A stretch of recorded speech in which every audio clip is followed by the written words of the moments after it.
Hello and welcome to Trojan Sports Now. I'm Briana Jones. And I'm Nick Brooks. Stick around as we bring you all the latest highlights and news and scores from around Troy Athletics. The Trojan men's basketball team finally got back on the winning track, and it happened against the Red Wolves of Arkansas State in Trojan Arena Saturday night. The team finally snapped its four-game losing streak after defeating the Arkansas State Red Wolves 84-79. Not only did this win boost the team's confidence, head coach Phil Cunningham says it helped the team stay alive. We had to have one stop the bleed and try to get back into this thing. I'm really impressed with the way we played in the second half to get that lead, and they're a tough team to slow down because they drive the ball so aggressively, and we fouled them, and they got, they scored a lot of points at the free throw line. But the key was we had to keep scoring, and we did that. Stepping up for the Trojans in this game was sophomore Javen Johnson, as he tied his career high with 20 points. Johnson also added 6 rebounds, 2 assists, and a block. We started the game off, he was on fire. I mean, they were having a hard time with him. And, we look at Javen, and we believe in him. He's been inconsistent to this point. That's his next step, be consistent. Coach drew up a couple plays for me to get me going early, and that's about it. I just came out locked in. Fans usually look for Charles Norman to make key shots, but since his season-ending injury, freshman Spencer Rogers stepped up in his absence, going 4 for 5 from the three-point line. Oh man, Spence was huge today, and we've missed Chuck. I mean, Chuck's the guy. You look back on some of our better games; he's played a huge role in them with his shooting. And but what Spence did today, that's why we recruited him. When we recruited him, we said, hey, we're losing a guy named Wes Person, who you remind us of so much. You can hit big shots, and he's here, and what he got his opportunity today, and he took advantage of it. But Spencer, he's a good shooter. I love to see the freshmen get in and get some minutes, because sometimes they don't get to play a lot, and I know how that feels. So I'd be glad for them to get up there and get some minutes. The men hit the road to take on their share of Georgia teams. 5 players scored in double figures as the Trojan women's basketball team hit 14 three-pointers in a double-digit win over Arkansas State. The Trojans defeated the Red Wolves 100-89 in Jonesboro on Saturday.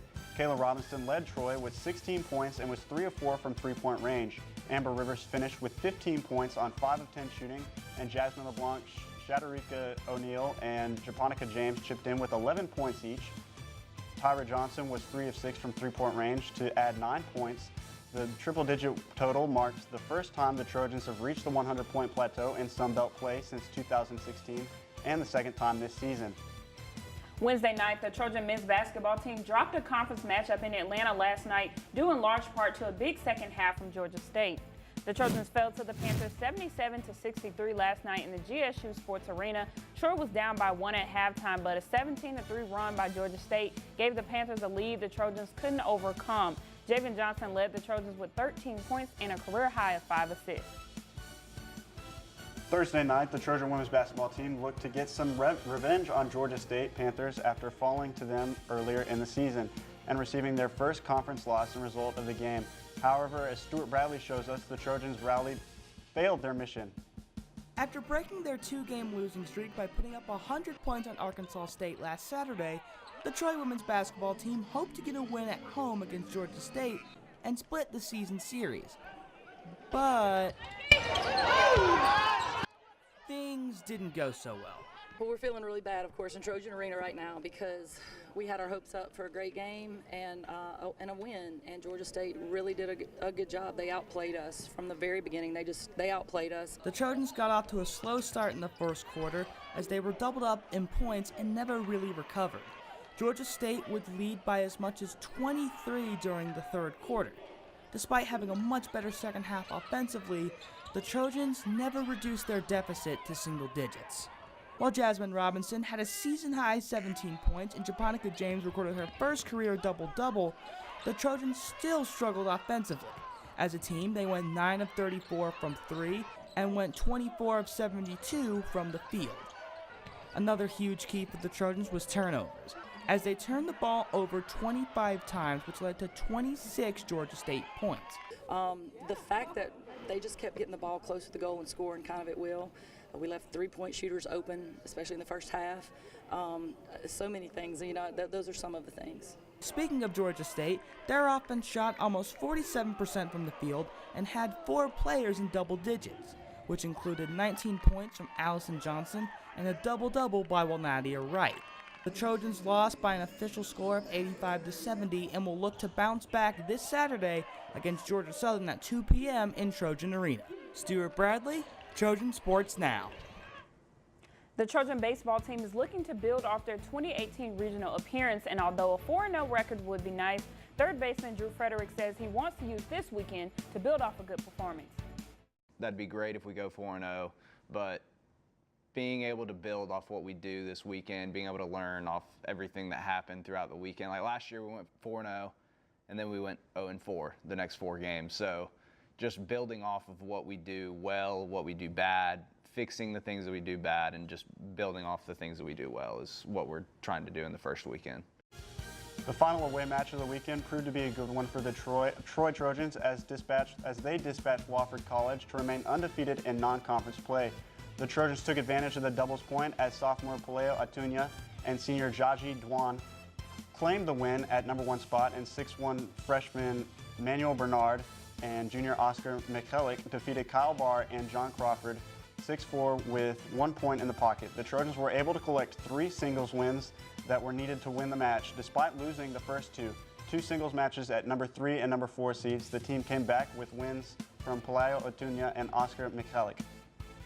The women's tennis team were looking to bounce back from a 2-5 loss against Chattanooga as they took on the Alabama State Hornets Wednesday night in Montgomery. A midweek trip up the road came for the Trojan women's tennis team as they traveled to the capital city to face the Alabama State Hornets for their 3rd game of the spring season. Head coach Rawia El-Sisi recaps on how the team did. We had a big talk last weekend after our last match, and we just in the beginning of the season, but I would say the competition and the level, the intense that we're in today, from doubles, first points in doubles, starting the doubles all the way to the single, I'm super proud of them. Matea Mahavalek and Ting Ting Pei were the spark for the Trojans, winning 6-3 in doubles action. But teammates Shenhui Zhuo and Pei Zhu dominated the second match 6-2 for another Trojan victory. Actually, we did play well, and also our doubles. So we wasn't playing that well last week. So everybody tried to prepare really well for this week. So we won like 3 in a row, the doubles. So it's pretty well now. Just last week, the ladies dropped 5 matches against Chattanooga, but the Trojans turned it around this week by only letting the Hornets get 1 match over them in singles play. They went in every single match, and whatever I've asked them to do from our last talk, from our last loss that we had at home last week, and they've competed with a heart. Even if we just lost 1 match, but the player left everything till the last end. The Trojans return to action at the Lunsford Tennis Complex as they take on Mercer in Southern Mississippi this weekend, starting at 11 a.m. on Saturday. In its final tune-up before a pair of championship meets, Troy Indoor Track and Field set 3 new school records and a slew of personal bests Friday at the Bulldogs Invitational hosted by Sanford at the Birmingham Crossplex. Jordan Smith, who ran just set the men's indoor 800-meter school record in the previous meet, improves upon that time and finishes 3rd. Kashmir Talway ran the school's first ever sub-8-second time in the 60-meter hurdles en route to a runner-up finish in the event. Distance runner Mackie Walsh placed her name at the top of the record list in the women's 3,000-meter, which was good enough for 4th.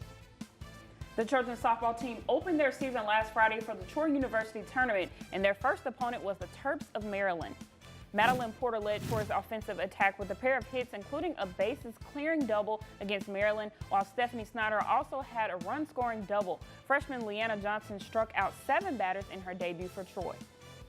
The ladies then took a 1-7 loss to the Crimson Tide of Alabama. In the top of the second, Claire Jenkins-Graves gave Alabama the lead for good with a 2-run home run following a Mary Schroeder walk that cut the Trojans to the deficit in half in the bottom of the 4th after Stephanie Snyder laced a double to right center field to score Taylor Corbett. Alabama answered in the top of the 5th with 2 runs and added 3 more in the top of the 7th to pull away for the victory. Day 2 of the Troy University tournament looked brighter for the Trojans as they had a pair of wins. The first one was over the Terps of Maryland. Troy jumped on Maryland for 5 runs in the first inning, and the Trojan bats were hot as they pounded out 11 hits in the game. Talia Truitt led off the first with a single up the middle, and Katie Webb singled through the left side to score. Truitt, following a Murray State error, Stephanie Snyder doubled to right center to score 2 more, and Logan Calhoun followed with a single up the middle to plate Snyder and give Troy a 5-run lead at the end of the first. Maryland answered with a run of its own in the top of the second, but Troy came back with another big 5-run inning in the third. Troy rallied past Murray State behind a dominant performance in the circle from freshman Leanna Johnson, who struck out 9 Racers batters and allowed just one hit over 7 innings of work. Murray State broke out a scoreless game in the top of the 5th as Logan Broadmeyer cashed in a walk with a triple to left field. The Trojans answered back with 2 runs in the home half of the inning. Kaylee Chapman led off the decisive frame with a single and advanced to second on a sacrifice bunt. Following a lineout, Madeline Porter skied a pop-up to right field in front of the plate, which was misplayed by the Racers, allowing the tying run to score. A second Murray State error on the play and an errant throw trying to catch Porter at second base allowed Porter to score the eventual winning run. Troy fell to number 9 Alabama 8-0 Sunday afternoon at the Troy softball complex in the final game of the season-opening Trojan Classic. Troy finished the opening weekend 3-2 with a pair of victories Turnovers over is Maryland. really big, and we did get off to a good start rebounding. And 1 win over Murray State. Alabama broke up a scoreless game with a 7th spot in the 4th inning. The Tide opened their big inning with a double followed by back-to-back singles to start the scoring. Another pair of singles with runners on stretch Alabama's lead to 7-0 at the end of the frame. Still to come on Trojan Sports Now, we'll have a preview of the Trojan basketball team's matchup against Georgia Southern. But first, I sat down with baseball's Drew Frederick. Stick around for more Trojan Sports Now.